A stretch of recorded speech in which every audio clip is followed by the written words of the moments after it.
नमस्कार दोस्तों, स्वागत है आपका एग्ज़ाम वॉरियर के ऑनलाइन स्टडी प्लेटफॉर्म पर। आज की वीडियो में एचपी पुलिस कांस्टेबल के रिटन एग्ज़ाम के रिगार्डिंग एक ऐसी न्यूज़ मैं आपको दूंगा जिससे आपका दिमाग भी चकरा जाएगा। दूसरी बात जो बहुत इंपॉर्टेंट है, किन बच्चों को सरकारी नौकरी के लिए आवेदन नहीं करना चाहिए, इस वीडियो को ज़रूर देखें। इसका जो मैं जवाब दूंगा वो कहीं ना कहीं युवाओं के भविष्य से जुड़ा हुआ है और ये आपको शायद हेल्प भी कर सकता है, तो इस जवाब को आपने ज़रूर देखना है। सबसे पहले बात करते हैं एचपी पुलिस कांस्टेबल के रिटन एग्जाम से रिलेटेड जो न्यूज़ है। यहाँ पर न्यूज़ आई है कि परीक्षा से पहले 1000 से ज़्यादा युवाओं में बटा था पेपर।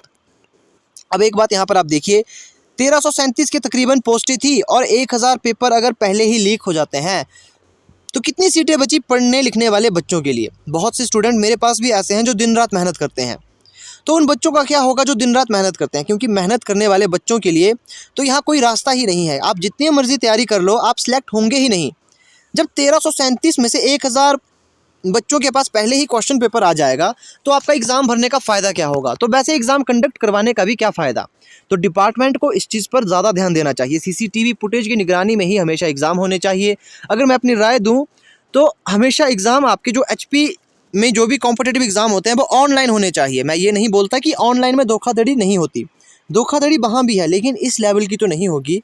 1000 बच्चों के पास पेपर आ चुके हैं, माना कि 10 बच्चों के पास पेपर आ चुके हैं, ये बात हम मान सकते हैं और ये बात सहने लायक भी है, लेकिन 1000 बच्चों के पास, अब इस आर्टिकल में आप साफ साफ देख सकते हो 1000 बच्चों के पास पेपर आ चुका था। तो ये बहुत बड़ा आघात होगा उन बच्चों के साथ जो दिन रात मेहनत करते हैं। दूसरी बात, ये कंडीशन पैदा ही कब होती है, पेपर लीक होने की कंडीशन कब पैदा होती है, इसकी जो मेन जड़ है वो ये है। कुछ ऐसे बच्चे होते हैं, देखिए मैं यहाँ पर किसी को नीचा नहीं दिखा रहा, मैं ये किसी को ये नहीं कह रहा कि आप कम तेज़ हो, आप कुछ भी नहीं कर सकते, मैं ये नहीं बोल रहा। मेरे बोलने का मतलब ये नहीं है। यहाँ देखिए, दिमाग सबके पास एक जैसा होता है, लेकिन उस दिमाग का इस्तेमाल हर किसी का अलग अलग क्षेत्रों में अलग अलग तरीके से करता है। जैसे मान लीजिए, आप हो सकता है कि प्राइवेट जॉब में आप ज़्यादा उसका यूज़ करो और सरकारी जॉब की जो प्रिपरेशन होती है उसमें आप अच्छा यूज़ ना कर पाओ। सीधा सा एग्जांपल मैं लेता हूँ। देखिए, कुछ बच्चे ऐसे होते हैं, अगर कोई क्वेश्चन मैं उनको करवा देता हूँ वो एक बारी में समझ आते हैं। कुछ ऐसे होते हैं जो 2 बारी में समझ जाएंगे। कुछ एक बच्चे ऐसे होंगे जो 4 से 5 बारी में समझ आते हैं। अब कुछ बच्चे ऐसे होते हैं, उनको चाहे लाख बार मैं समझाऊँ, उनको वो क्वेश्चन समझ आता ही नहीं।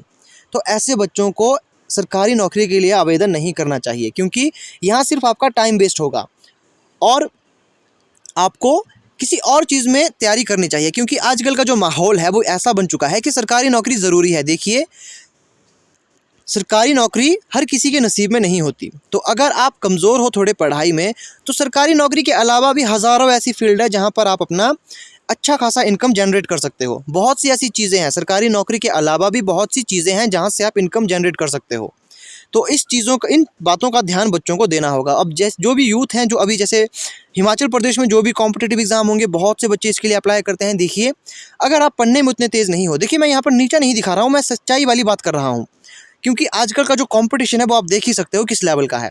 अगर आपको चीज़ें, अगर देखिए, अगर आपको 10 बार पढ़ने पर भी कोई चीज़ समझ आती है तो आप तैयारी कीजिए। हाँ, आपको समझ आना चाहिए, ये मैटर नहीं करता कि कितनी बार आप पढ़ रहे हो। लेकिन अगर आप ऐसे हो कि आप चाहे कितनी भी तैयारी कर लो, कितनी भी बार किसी टॉपिक को पढ़ लो, आपको वो समझ ही नहीं आता है, तो आपको यहाँ पर ऐसे एग्ज़ाम की तैयारी नहीं करनी चाहिए। और इसी वजह से यहाँ पर जो भी लीक होते हैं पेपर, उसके मामले सामने आते हैं, क्योंकि घर वालों को भी पता लग जाता है कि हमारा लड़का सरकारी नौकरी क्वालिफाई अपने दम पर नहीं कर सकता, और यहीं से शुरुआत होती है धोखाधड़ी की। अब यहाँ पर आप देखोगे इस न्यूज़ में कि जिन्होंने पेपर लीक किया था वो भी निर्धन परिवार से थे, लेकिन वो पढ़ने में उतने तेज़ नहीं थे। तो इसी वजह से उन्होंने क्या किया कि ज़मीन के बदले रिश्तेदार से 8 लाख रुपए लेकर दिए थे दलाल को। तो इसकी नौबत आई ही क्यों? क्योंकि आपने सरकारी नौकरी की तैयारी की और आपको वहाँ पर पता था कि आप इस काबिल नहीं हो। क्योंकि मैं ये नहीं कह रहा कि आप बिल्कुल नालायक हो या फिर आप ज़िंदगी में कुछ नहीं कर सकते। देखिए, आप सरकारी नौकरी के सेक्शन में कुछ नहीं कर सकते, उसके अलावा भी तो बहुत से सेक्शन है। प्राइवेट जॉब आप कर सकते हो, आप अपना बिजनेस ओपन कर सकते हो। अब 6 से 8 लाख अगर आप पुलिस कांस्टेबल के एग्ज़ाम के लिए दे रहे हो तो 6 से 8 लाख के बीच में बहुत से बिजनेस ओपन हो जाते हैं।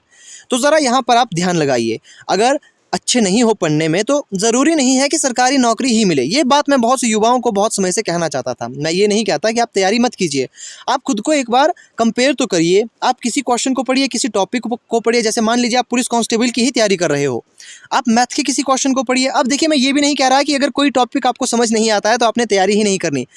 अगर जैसे बहुत से टॉपिक होते हैं, जैसे किसी बच्चे को त्रिकोणमिति नहीं आती, किसी को जो है स्क्वायर रूट या फिर क्यूब रूट नहीं आता। अगर आपको 1 या 2 टॉपिक में दिक्कत है, तब आपने तैयारी करनी है, लेकिन अगर आपको कुछ भी टॉपिक समझ नहीं आता, चाहे आप कितनी भी बारी तैयारी क्यों ना कर लो, तो आपको नौकरी के लिए आवेदन नहीं करना चाहिए, क्योंकि यही फसाद की वजह थी। देखिए, क्योंकि जो बच्चे थे वो कम तेज़ थे पढ़ने में, है ना।